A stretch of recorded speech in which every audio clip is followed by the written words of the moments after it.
परम पूज्य संत शिरोमणि आचार्य श्री 108 विद्यासागर जी महाराज के परम प्रभावक शिष्य अरहम योग प्रणेता परम पूज्य मुनि श्री 108 प्रणम्य सागर जी महाराज एवं परम पूज्य मुनि श्री 108 चंद्र सागर जी महाराज के मंगल आशीष से अरहम जीव दया भारत संस्कारित और मजबूत जैन समाज के निर्माण हेतु आर्थिक रूप से असमर्थ एवं कठिन परिस्थितियों का सामना कर रहे परिवारों के लिए कर रहा है अद्वितीय सेवा कार्य। आप सभी साधर्मी बंधुओं से अनुरोध है कि आप भी गौग्रास औषधि निधि कोष, बेटा बेटी शिक्षा निधि कोष, बेटा बेटी चिकित्सा निधि कोष, व्रती ब्रह्मचारी भैया दीदी निधि कोष और रोजी रोटी निधि कोष में 2500 रूपए प्रति माह या 1000 रूपए प्रति माह के साथ जुड़कर जीव दया और साधर्मी सेवा के इस पुनीत कार्य में अवश्य सहयोग करें। दान राशि नीचे दिए गए बैंक डिटेल्स में भेजकर रसीद के लिए 9717857614 पर अवश्य सूचित करें। अकाउंट नेम ओम अरहम सोशल वेलफेयर फाउंडेशन। संपर्क सूत्र 9717857614,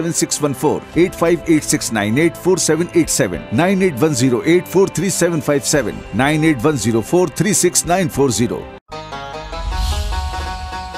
इस कार्यक्रम के पुण्यार्जक हैं प्रणम्य वाणी देवदूत। प्रणम्य गुरु की वाणी पहुँचे घर घर, सम्यक ज्ञान प्रभाव न होवे घर घर। सभी प्रणम्य वाणी देवदूत के पुण्य की बहुत बहुत अनुमोदना। अधिक जानकारी के लिए संपर्क करें। गुरु चरणों में समर्पित गुरु भक्त परिवार USA, श्री ब्रिजेश चंद्र जैन, श्रीमती आशु जैन, श्री सम्यक जैन, श्रीमती दिशी Jain, Shri Alankrit Jain, Arham consultancy and export services, Greater Noida. गुरु चरणों में समर्पित गुरु भक्त सौगनी परिवार जयपुर। गुरु चरणों में समर्पित गुरु भक्त परिवार राजस्थान।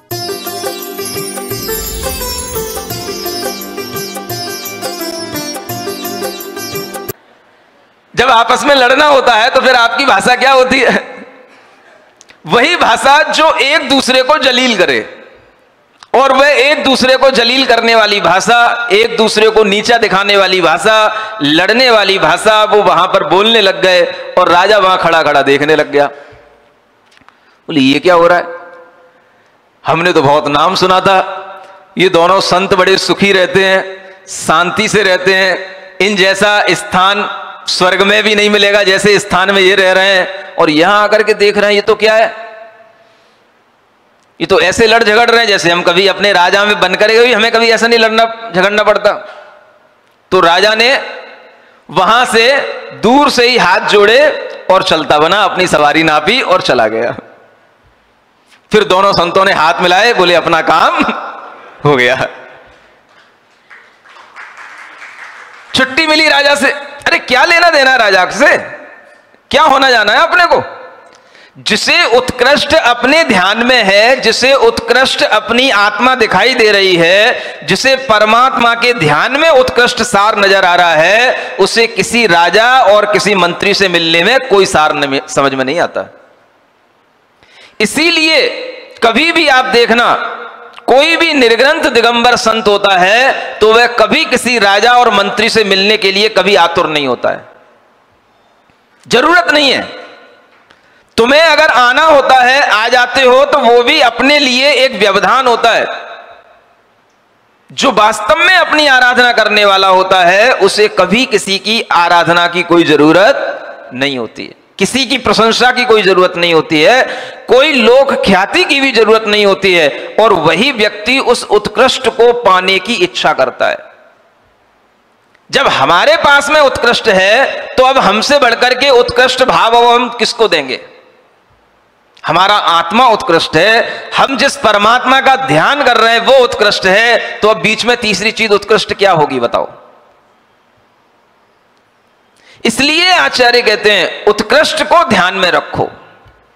जब उत्कृष्ट आपके ध्यान में होगा तो बाकी सब चीजें आपको यूं ही दिखाई देंगी, निकृष्ट सी दिखाई देंगी, तुच्छ दिखाई देंगी, और उन चीजों के बीच में रहते हुए भी आप अगर उत्कृष्ट का ध्यान करने लग जाओगे तो आपके ध्यान में कभी भी बाधा उत्पन्न करने वाली कोई शक्ति सामने आएगी ही नहीं, क्योंकि आपका लगाव किससे है? उत्कृष्ट से है। सार किसमें है? उत्कृष्ट में है। वो सार कितना होता है तो गिनने लायक नहीं होता है, अनंत होता है। उसी को हम परम सुख कहते हैं, और वह परम सुख जिस आत्मा में उत्पन्न होता है उसी को हम सिद्ध आत्मा कहते हैं। ऐसे सिद्ध भगवंतों का ध्यान करने का नाम ही सिद्धों की आराधना कहलाती है। हम उन सिद्धों को इस तरह के गुणों से जब जानने लग जाते हैं तो हमें संसार की सब बातें क्षुद्र समझ में आने लग जाती हैं, और हमारी करंट अगर इस तरह से बहने लग जाए कि हम अपनी करंट का यूज किस ओर करें, तो उस ओर करें जिससे बढ़कर के दुनिया में कुछ भी नहीं है। अपनी आत्मा को परम आत्म तत्व से जोड़ो, और वह परम आत्म तत्व भी हमारे भीतर छिपा हुआ है। जिन्होंने उस परम आत्म तत्व को प्राप्त कर लिया है उनका ध्यान करो, उनसे जोड़ो, और अपने अंदर भावना करो कि मुझे भी उसी परम आत्म तत्व की उपलब्धि हो। यही परम सुख की प्राप्ति का उपाय है। ऐसे परम सुख को प्राप्त करने के लिए किन्हीं राजाओं के किसी भी तरीके के व्यवहार की किसी दूसरे को कोई जरूरत नहीं होती है। और वह राजा होते हैं तो राजा हमेशा दूसरों के लिए ही सोचते रहते हैं। राजाओं के पास कितना सा सुख होता है। वो श्रेणिक राजा को देख लो, एक अपमान का दंश सहन नहीं कर पा रहे हैं। सुन रहे हो, बुराई नहीं कर रहा हूं, वास्तविकता बता रहा हूं। अगर आप श्रेणिक बन करके आए हो और आपको कोई तवज्जो न दे तो आप बाहर जाकर के क्या कहोगे?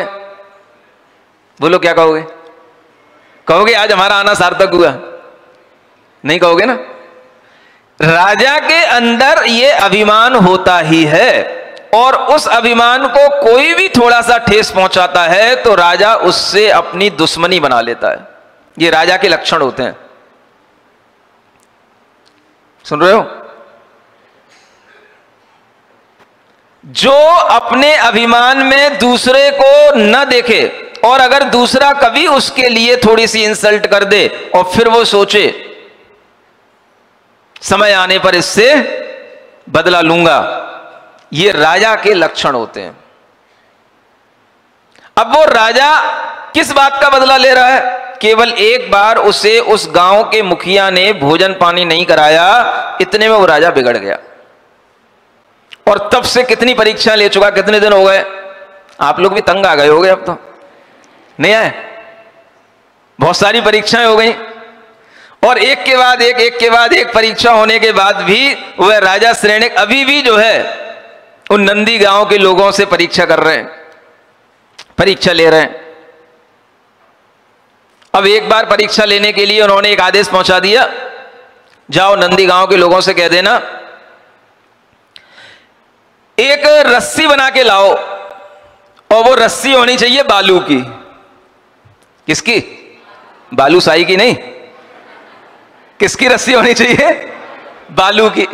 अब भाई बालू की रस्सी कैसे बनेगी? बालू कहां ठहरती है? यही जो बालू, धूल की, कणों की बालू जो सैंड होती है, इसी बालू की रस्सी बना के लाओ। अब गांव के लोग परेशान हो गए, नहीं बना के लाओगे तो गांव छोड़ो। फिर परेशान होकर के पहुंचे कहां? अभय कुमार के पास। आप ही हमारे अन्न देवता हो, आप ही हमारे स्वामी हो, आप ही मेरे प्राण रक्षक हो, आप ही इस गांव को बचा पाओगे उजाड़ने से। आपके सामने फिर एक प्रार्थना लेकर के आया हूं।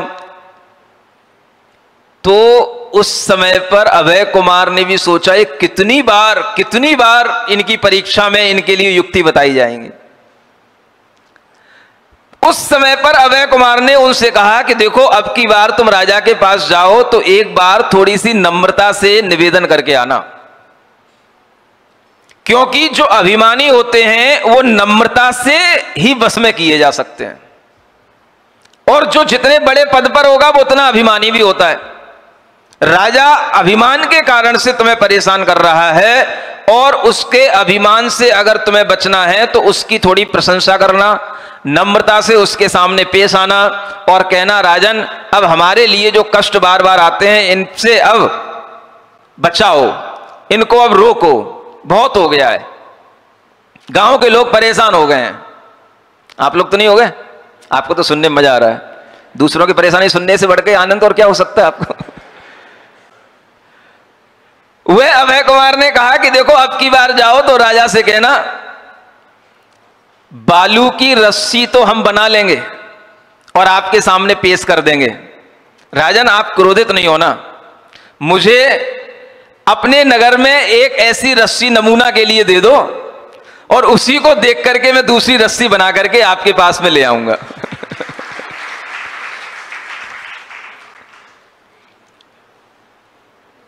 जब राजा ने देखा कि इन्होंने हमारे लिए ही प्रति प्रश्न कर दिया और हम उसका उत्तर नहीं दे पाएंगे तो राजा को क्रोध आना स्वाभाविक था, लेकिन उसी समय पर वहां के लोगों ने हाथ जोड़ ली, राजन अपराध क्षमा हो, अपराध क्षमा हो, आप हमारी कितनी परीक्षा लेंगे, ऐसा हमने कौन सा अपराध कर दिया जिसके कारण से आप बार बार हमारी परीक्षा ले रहे हैं। हम लोग तो इतने योग्य नहीं हैं, नितांत मूर्ख हैं, आपके चरणों में नम्रता से निवेदन कर रहे हैं आज राजन, अब इसके बाद में इन परीक्षाओं पर रोक लग जानी चाहिए।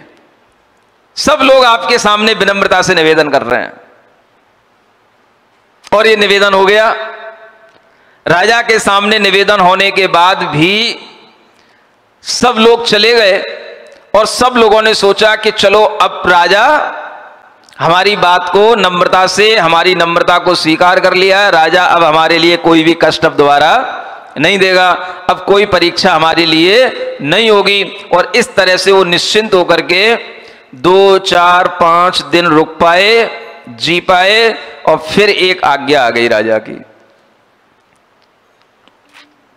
किसकी?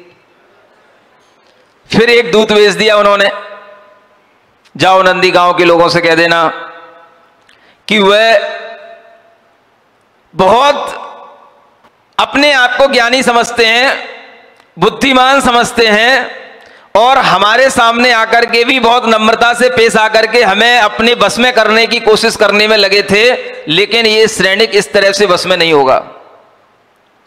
क्या करना है? उन गांव के लोगों से कह देना एक घड़े में हमें घड़े के बराबर ही, बिल्कुल घड़े के बराबर ही जितना कद्दू होता है जिसको कुष्मांड बोलते हैं, वो कद्दू हमें उस घड़े के बराबर ऐसा कद्दू ला करके देना जो उस घड़े में रखा हुआ हो, न पहले से उसमें उत्पन्न हुआ हो न उसको उसके अंदर डाला गया हो, वो घड़े के बराबर होना चाहिए।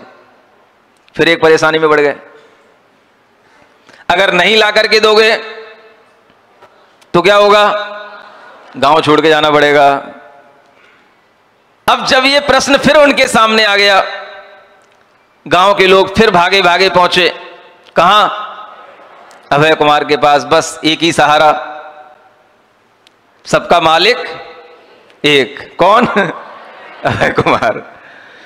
फिर पहुंच गए अभय कुमार के पास में। अभय कुमार अपनी मस्ती में खेल रहे थे, एक वृक्ष के ऊपर चढ़े हुए थे, जामुन का वृक्ष था और भी उनके कुछ गांव के संगी साथी थे, उनके साथ में खेल रहे थे।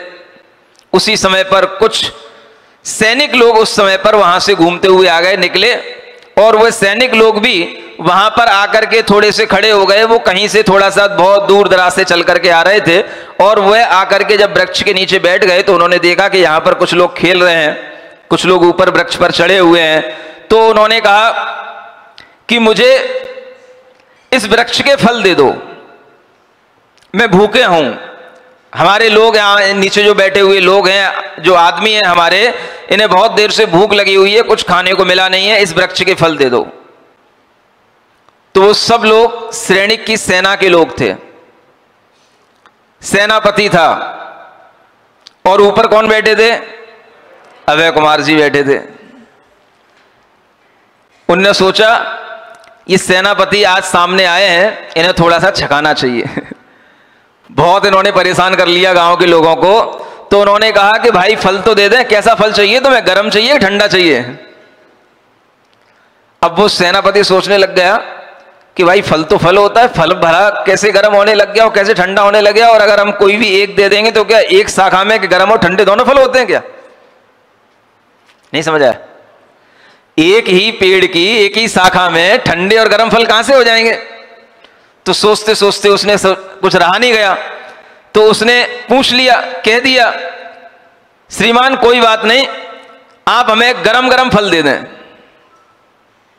कैसे फल दे दें? गरम गरम फल दे दें।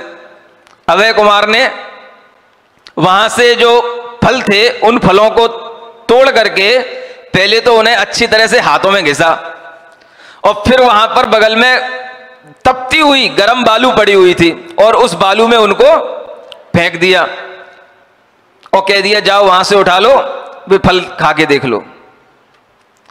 वो फल उठाए और वे सब बिल्कुल तच रहे थे, बिल्कुल गरम गरम हो गए थे। वो सब गरम गरम फल उन्होंने हाथ में लिए तो वो उनसे खाए नहीं गए। बोले इतने गरम फल हो गए, इतनी बालू वहां पे तप रही थी। तब उन्हें समझ में आया जिस व्यक्ति से मैं बात कर रहा हूं वो व्यक्ति कोई विशिष्ट समझ में आ रहा है। और उन्होंने पूछा आसपास के लोगों से कि भाई इस व्यक्ति का नाम क्या है, तो उन्हें पता पड़ा इसका नाम अभय कुमार है। और उन सब सेनापति सब लोगों को पता था कि श्रेणिक के पुत्र है और उस श्रेणिक के पुत्र का नाम अभय कुमार है। तो सब लोग उस अभय कुमार के चरणों में गिर करके प्रणाम करने लग गए। और फिर सब लोगों ने जाकर के, सेनापति लोगों ने जाकर के, तब जाकर के राजा श्रेणिक को यह समाचार सुनाया, ये नंदी गांव के लोग इतने बुद्धिमान नहीं है, वहां पर आपके पुत्र अभय कुमार रह रहे हैं, उसके कारण से ये लोग आपकी परीक्षा में सफल हो रहे हैं। ये जाकर के उन्होंने उस राजा को सुना दिया। समझ में आ रहा है? राजा ने जब अपने पुत्र के बारे में सुना तो स्नेह उत्पन्न होना स्वाभाविक है। और वह स्वाभाविक स्नेह उन्हें क्या कराता है, आगे किस ओर ले जाता है, ये तो आपको आगे बाद में बताएंगे। लेकिन आपके अंदर ये भावना बलवती रहनी चाहिए, ये भावना आपके अंदर उत्कृष्टता के साथ में रहनी चाहिए कि हमें अपने जीवन में सुख की प्राप्ति का एक उत्कृष्ट लक्ष्य देखना चाहिए। और जो कोई भी लक्ष्य हमारे सामने हो उसमें उत्कृष्ट सुख की खोज करके उससे हमें अपना संबंध भक्ति भावना से जोड़ना चाहिए। ठीक है? तो आप किसी भी तरह के परमात्मा को माने, इससे कोई प्रयोजन नहीं है। बस आपको उस परम आत्मा में क्या दिखना चाहिए? उत्कृष्ट सुख दिखाई देना चाहिए और उसी उत्कृष्ट सुख की अपने अंदर इच्छा करनी चाहिए। ऐसा भाव अगर आप रखेंगे तो आपको कभी ना कभी सिद्धों के सुख की भी उपलब्धि होगी। बोलिए महावीर भगवान की। अनंत अनंत सिद्धों की आराधना करते हुए आचार्य पूज्यपाद महाराज विरचित सिद्ध भक्ति के माध्यम से आज हम काव्य नंबर 7 से 8 की ओर आ रहे हैं। भगवान के सुख की विवेचना सुनने के बाद भगवान के विषय में और भी अधिक जानकारियां लेना यह हमारे लिए सुखद होता है, क्योंकि परम आत्म तत्व की जितनी जानकारियां सूक्ष्मता से हमारे लिए उपलब्ध होंगी, हम इस संसार में रहते हुए संसार से ऊपर उठने की उतनी अच्छी कोशिश कर पाएंगे। व्यक्ति के लिए जब जीवन मिलता है तो उस जीवन में बहुत कुछ कार्य तो उसे वही करने होते हैं जो सांसारिक रूप में चले आ रहे होते हैं और सभी लोग किया करते हैं। लेकिन अगर उसे अपने इस मनुष्य जीवन में उन सांसारिक कार्यों को करते हुए भी कहीं कोई ऐसी अवधारणा मिल जाती है, कोई ऐसा ज्ञान मिल जाता है जिसके माध्यम से वह व्यक्ति अपने जीवन में अपनी आत्मा को, अपने शरीर को, परम आत्म तत्व को समझने की कोशिश कर सके, तो वह सबसे बड़े सौभाग्य के क्षण होते हैं। उन्हीं क्षणों में यह समय आपके लिए प्रस्तुत होता है जब हम जो संसार में चल रहा है उसके अलावा भी कोई दूसरा संसार है, उसकी भी कुछ बातें सुन सकें। जैसे संसारी जीवों का संसार है, ऐसे ही मुक्त जीवों का भी एक संसार है। और संसार का मतलब होता है जहां पर लोग बहुतायत में रहते हों, एक दो लोगों से संसार नहीं चलता, संसार अनेक अनेक जीवों के माध्यम से चलता है। लेकिन उन मुक्त जीवों का जो संसार है उसमें सबका अपना अपना संसार है, और वह संख्या में अधिक होने के कारण से हम उन्हें संसार कहते हैं, लेकिन उनका अपना एक जीवन है, अपना एक जीने का तरीका है। आचार्य कहते हैं, नार्थ क्षुत्रड विनाशात विविध रसयुतैरन्न पानहि। उन जो सिद्ध भगवानों की अगर हम गवेषणा करें, उन सिद्ध भगवानों को देखें, उन परम तत्व में लीन ब्रह्म आत्माओं को देखें, तो उन आत्माओं के अंदर ना तो किसी भी प्रकार की उन्हें क्षुधा है और ना ही उनके लिए कोई तरह की तृषा है। और जब क्षुधा तृषा नहीं है तो फिर कहा जाता है विविध रसयुतई अन्न पानई न अर्थ, अर्थात अनेक प्रकार के रसों से युक्त अन्न पान से अब उन्हें कोई प्रयोजन नहीं रहा। खाने पीने वाले लोग यही पूछा करते हैं कि अगर हम मुक्त बन भी गए और संसारी से अगर हम सिद्ध हो भी गए तो वहां पर हमें क्या क्या मिलेगा। और जिन्हें खाने पीने में इंटरेस्ट आता है तो उन्हें चिंता वही रहती है कि हम अगर कहीं भी पहुंच जाएंगे तो हमें कौन कौन से रस मिलेंगे, कौन कौन से व्यंजन मिलेंगे। भगवान बनने के बाद भी खाने पीने की चिंता अगर लगी रहती है तो ना तो वो भगवान हो पाते हैं और ना ही हम भगवान के बारे में समझ पाते हैं। जब कोई सामान्य व्यक्ति भी भगवान बनने की कोशिश करता है और भगवान बनने के बाद भी अगर ये कल्पना करता है कि उन्हें भी खाने पीने को मिलता है, तो ये हमारे लिए बहुत बड़ी एक भ्रम की स्थिति होती है। तो आचार्य कहते हैं उन परम तत्व में स्थित जो परमात्मा है, जो सिद्ध भगवान है, उनके लिए किन्हीं भी प्रकार के रसों से व्यंजनों से कोई प्रयोजन नहीं रह जाता है।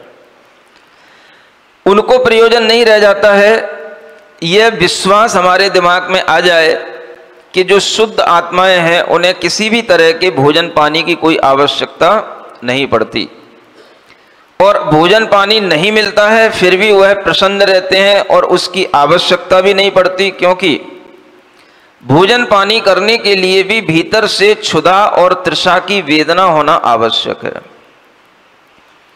अगर इसे हम धर्मशास्त्र के अनुसार समझें तो ये वेदना कही जाती है, और अगर हम इसे आयुर्वेद शास्त्र के अनुसार समझें तो क्षुधा और तृषा का होना शरीर चलाने के लिए आवश्यक होता है। धर्मशास्त्र के अनुसार ये क्षुधा को वेदना कहा गया, क्योंकि धर्म थोड़ा सा इसी जन्म के बारे में हमें नहीं ध्यान में रखने की बात करता। धर्म हमेशा हमें वो बातें भी सिखाता है जो जन्म जन्मांतरों से चली आई हैं, और वह भी हमें बातें सीखने को मिलती हैं धर्म के माध्यम से कि हम अगर जन्म जन्मांतरों से इसी तरह से जीते आए हैं तो हम अपने जीने के ढंग को क्या बदल सकते हैं, क्या हम कोई नया जीवन भी जी सकते हैं। ये बातें हमें लौकिक शास्त्रों से नहीं मिलती, ये बातें हमें धर्म शास्त्रों से मिलती हैं।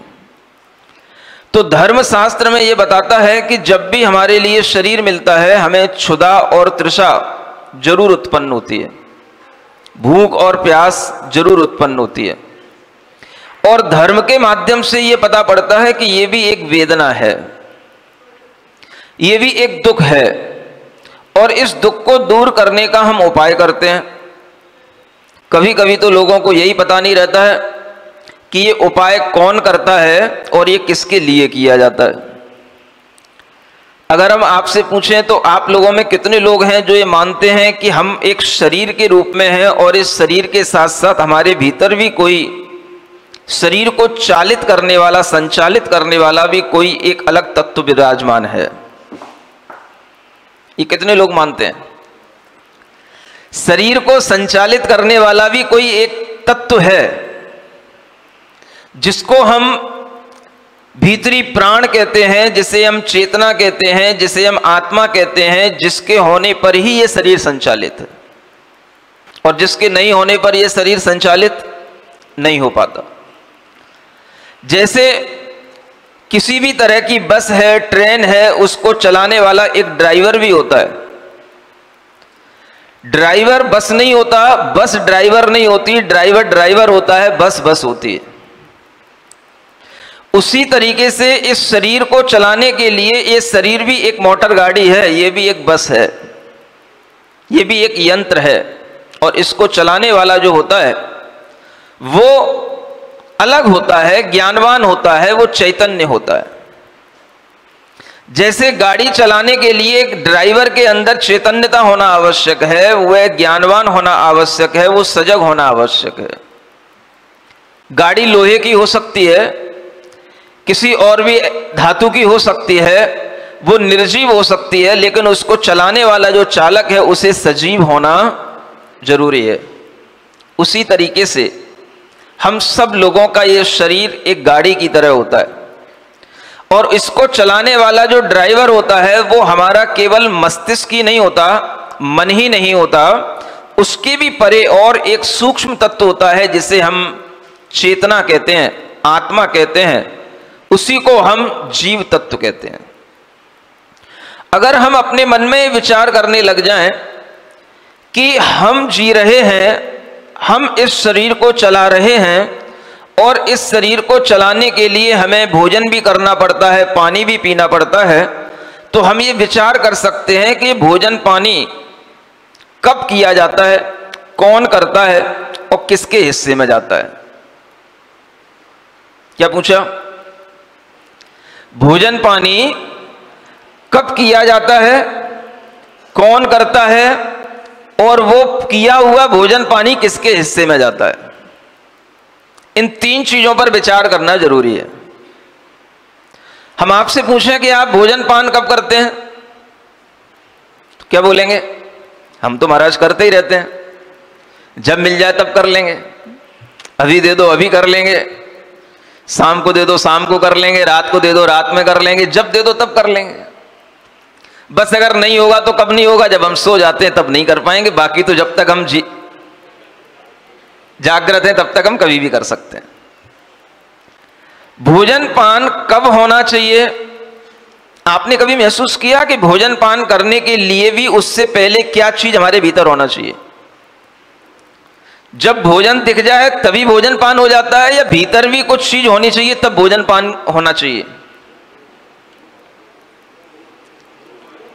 भूख होनी चाहिए। अब बोले भोजन पान होने से हम भोजन करने लग जाएं, ये अच्छी बात नहीं, और ऐसा होता भी नहीं, और ऐसा करने वाले लोग रोगी हो जाते हैं।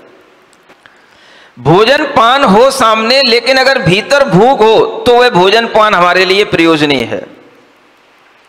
तो भोजन पान कब किया जाता है? जब भीतर भूख हो। अभी हम दिन और रात की बात नहीं कर रहे हैं, अभी हम सिर्फ इसकी बात कर रहे हैं कि हमारे अंदर भूख होना जरूरी है। बिना भूख के अगर आपने भोजन पान किया तो वो आपके लिए कष्टकर हो जाएगा। एक रोग होता है कब्जियत का रोग, कॉन्स्टिपेशन जिसको कहते हैं, सुना सबने? उस दौर से, उस रोग से भी कई लोग गुजरते होंगे। कहने में कई लोगों को शर्म भी आती है लेकिन कई लोग उसके आदी हो जाते हैं। जानते हो क्यों? जिन लोगों के शरीर में हलन चलन कम होती है और जिन्हें खाने का तो शौक होता है, अच्छा अच्छा भारी भारी भोजन करना, गरिष्ठ भोजन करना, तला हुआ भोजन करना, और जिनकी आंतों में ऐसा भोजन करने से पचने की क्षमता कम हो जाती है, तो फिर वो भोजन जो पचता नहीं है वो आंतों में जब बैठने लग जाता है, चिपकने लग जाता है, तो वही शरीर के अंदर एक कब्जियत का रूप पैदा कर देता है। फिर उसी के कारण से गैस ट्रबल होता है, उसी के कारण से पेट संबंधी रोग होने के बाद में अनेक रोग शुरू हो जाते हैं। और इसका मूल कारण जानते हो क्या है? ये उन लोगों के लिए कि जिन्हें जो भी मिल जाए, जब भी मिल जाए, बस खाना है, क्योंकि आदत पड़ी हुई है। कोई भी अच्छी चीज दिखे बस खाना है, ये भी नहीं देखना है कि हमें उसके लिए भूख लग रही है कि नहीं लग रही है, उसके लिए जो टाइम है वो एप्रोप्रिएट है कि नहीं है, दिन है कि रात है, कि अभी हम कुछ खा करके आए थे, उसके बाद में हमें क्या खाना है क्या नहीं खाना है, ऐसा कोई ज्ञान नहीं होता आजकल लोगों को। और उसी के कारण से इस तरह के रोग होते हैं। तो सबसे पहली जरूरी चीज क्या है, यह जानना कि भोजन कब करना चाहिए। ज्यादातर लोग यही कहेंगे जब भोजन सामने हो तो भोजन कर लेना चाहिए। ऐसे लोगों से तो बचना चाहिए। भोजन कब करना चाहिए, तो आपका समझदारी का उत्तर होना चाहिए जब हमें भूख लगे तब भोजन करना चाहिए। भोजन करने के लिए किसकी जरूरत है, भूख की जरूरत है। समझ रहे हो ना? थोड़ा सा हम साइंस अपने भीतर की समझने की कोशिश करें। अब ये भूख लगी और भूख लगने के कारण से हमने भोजन किया, तो इसका मतलब यह हुआ कि भोजन करने का कारण भूख है और भूख लगने पर जो कार्य किया जाता है वो भोजन है। समझ में आ रहा है ना? ये कारण कार्य की व्यवस्था कहलाती है। अगर भूख लगेगी, प्यास लगेगी तो आपको भोजन लेना है, पानी पीना है। प्यास नहीं लग रही है तब भी पानी पीना। डॉक्टरों ने कहा है सुबह से शाम तक 6 लीटर पानी जरूर पीना चाहिए। अब प्यास लगे या ना लगे, इतना पानी बरस रहा है तो भी हमें पानी पीना है, तो आपके लिए वो पानी भी नुकसान कर जाएगा। प्यास लगने पर पानी पीना, भूख लगने पर भोजन करना, अगर ये भी सही ढंग से होगा तो आपके लिए किया गया भोजन आपके शरीर को ताकत देगा, आपके लिए हेल्पफुल होगा और यूजफुल भी होगा। अगर आपने उस भोजन को किया और भूख नहीं लगी और वो कर लिया तो फिर वह कब्जियत का कारण बन गया।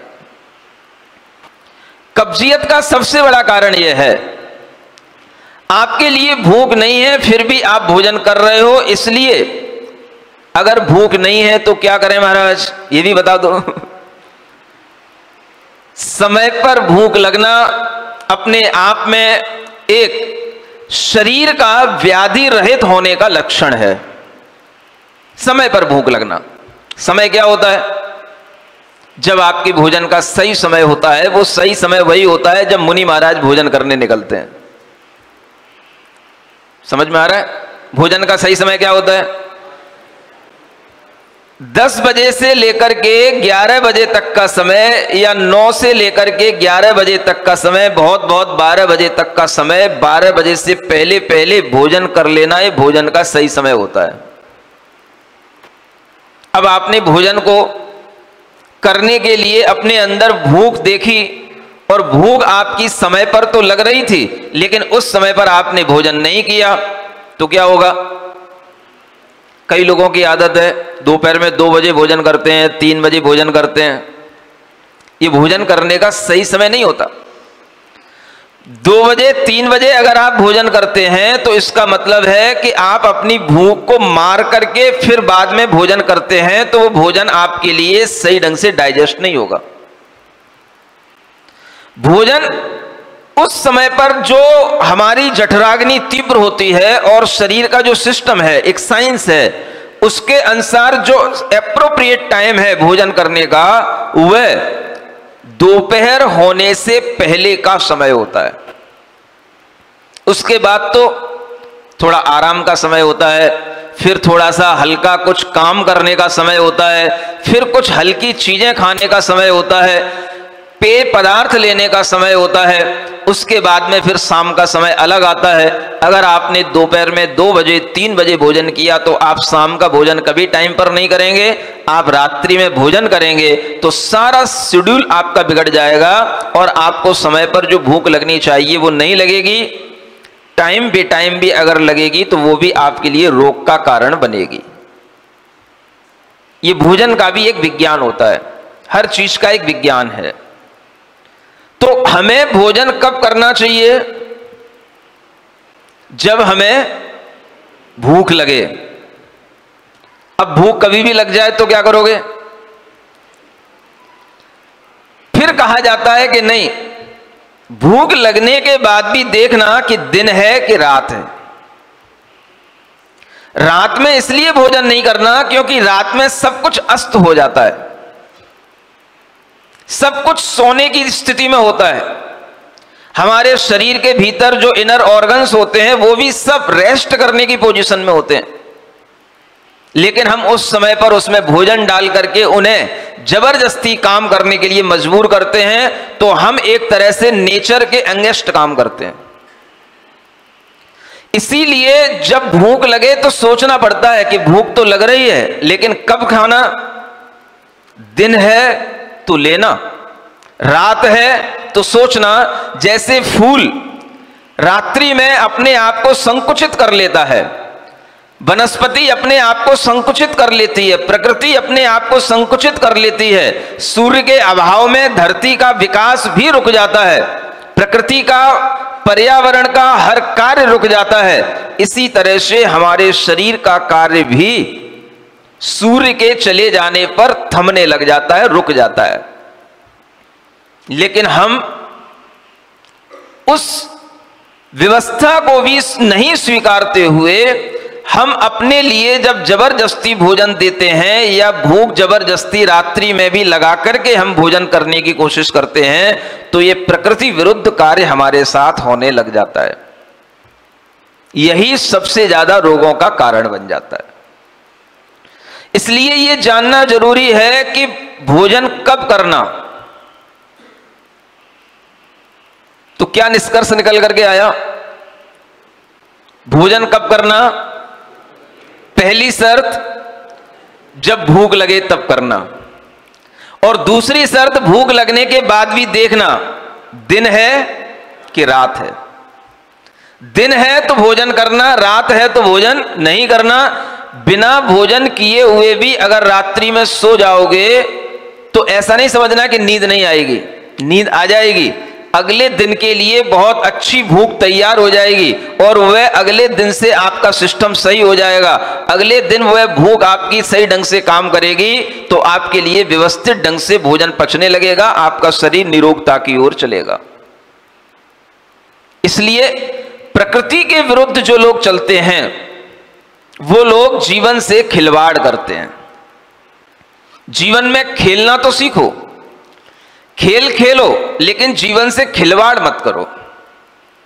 आज लोग जीवन से खिलवाड़ कर रहे हैं। खेल खेलना जरूरी है, चाहे वो कोई सा खेल हो। यहां पर टेबल टेनिस खेलने वाले लोग बैठे हैं, चाहे वो फुटबॉल का गेम हो, चाहे क्रिकेट का हो, चाहे टेबल टेनिस का गेम हो, ये जितने भी गेम होते हैं, गेम खेलना बहुत जरूरी है। पूछो क्यों? ये इसलिए जरूरी है क्योंकि टेनिस खेलने से, चाहे फुटबॉल खेलने से आपके शरीर का एक हल्का फुल्का व्यायाम जो होता है वो अपने आप हो जाता है। जब आप कूदोगे, अपने शरीर से किसी भी तरह की मेहनत करोगे, ब्लड सर्कुलेशन बढ़ेगा, आंतों को बल मिलेगा। जब आप उछलोगे, आंतों में गति मिलेगी और वह जो कब्ज जमा है वो जमी हुई कब्ज भी हिलेगी। कब? जब आप खेलोगे। मोबाइल देखोगे तो कब्ज और ज्यादा जमा होती चली जाएगी, क्योंकि आप जहां जमे थे वहीं पर जम करके बैठ गए और घंटों आपने वहीं जम करके निकाल दिए। आपको पता ही नहीं है कि आपने उस खेल से कितना अपना नुकसान कर लिया।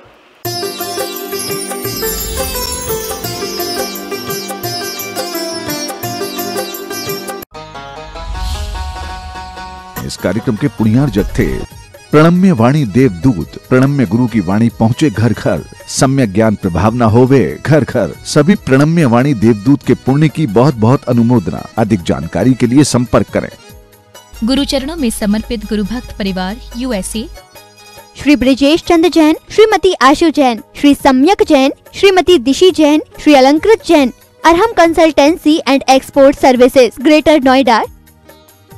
गुरु चरणों में समर्पित गुरु भक्त सौगनी परिवार जयपुर, गुरु चरणों में समर्पित गुरु भक्त परिवार राजस्थान। परम पूज्य संत शिरोमणि आचार्य श्री 108 विद्यासागर जी महाराज के परम प्रभावक शिष्य अरहम योग प्रणेता परम पूज्य मुनिश्री 108 प्रणम्य सागर जी महाराज एवं परम पूज्य मुनिश्री 108 चंद्र सागर जी महाराज के मंगल आशीष से अरहम जीव दया भारत संस्कारित और मजबूत जैन समाज के निर्माण हेतु आर्थिक रूप से असमर्थ एवं कठिन परिस्थितियों का सामना कर रहे परिवारों के लिए कर रहा है अद्वितीय सेवा कार्य। आप सभी साधर्मी बंधुओं से अनुरोध है कि आप भी गौ ग्रास औषधि निधि कोष, बेटा बेटी शिक्षा निधि कोष, बेटा बेटी चिकित्सा निधि कोष, व्रती ब्रह्मचारी भैया दीदी निधि कोष और रोजी रोटी निधि कोष में 2500 रूपए प्रति माह या 1000 रूपए प्रति माह के साथ जुड़कर जीव दया और साधर्मी सेवा के इस पुनीत कार्य में अवश्य सहयोग करें। दान राशि नीचे दिए गए बैंक डिटेल्स में भेजकर रसीद के लिए 9717857614 पर अवश्य सूचित करें। अकाउंट नेम ओम अरहम सोशल वेलफेयर फाउंडेशन। संपर्क सूत्र 9717857614, 8586984787, 9810843757,